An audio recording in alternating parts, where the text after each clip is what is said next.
India implemented, something called as UPI, which is Universal Payment Interface, probably around 10 years ago. And these type of payments which we are talking about, which is where you go to an e-commerce website, and at the point of checkout, you do an account-to-account transfer, which means the merchant gets paid immediately, the transaction is reconciled, and all done and dusted for.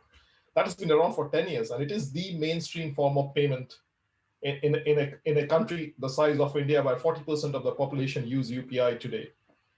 So it is happening at scale.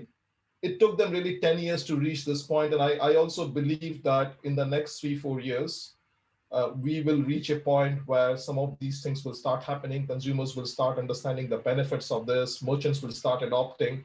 And I go back to this point about merchants, and I do consult a lot of large organizations on payments, and I almost am stunned during my initial conversations that when I go and talk to them about replacing a gateway, they don't have a clue that there are better options out there than what they have today.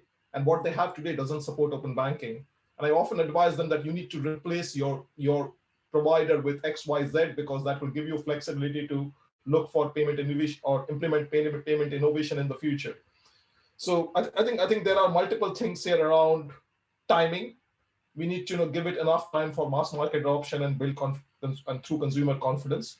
There is a bit of education to happen with anybody who is receiving payments, whether it's a merchant, whether it's a large corporate, because sometimes they're just not aware of what needs to be done to enable open banking. I think one of the things that will help to accelerate this is the friction with card payments.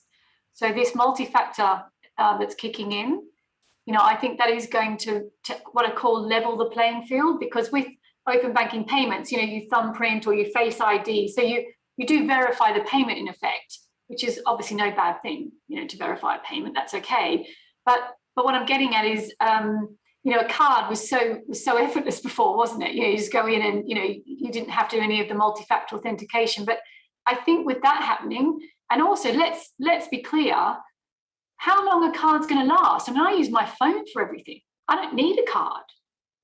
So I think what we're going to see is two things that will tip it, in effect, what Amit was saying about with India, but we're going to see two things: multi-factor on the card, and the fact that I don't actually need a card. When I go out, take my phone. Now, the fact that at the moment, Google Pay are using cards to link up to do what they do, but you can see it's not that much further, is it, before we're actually just going to be able to tap and go on the phone. We're not going to need a card. 75% of the global e-commerce flow goes from one bank account to another. It's just there's a different type of token that sits in the middle, whether that's a card or it's a voucher or it's an app. It's account to account. And in terms of scalability and mass adoption, like as Sam says, if we've all got one of these, if we can get online, we can generate a QR code or some other media to initiate a transaction, and the consumer confirms on his own device. And that's why it can be adopted much quickly, because we're not asking them to go to a merchant's device and confirm something and all the security we have to put around that with a PIN number or anything else. They do it on their own phone. And that means we can scale very, very, very quickly. It's to understand, that they are not in the payments business, which is sort of what the majority of us are in. They're in the business of selling books, coffee shop, or whatever else it may be, garden centers, etc.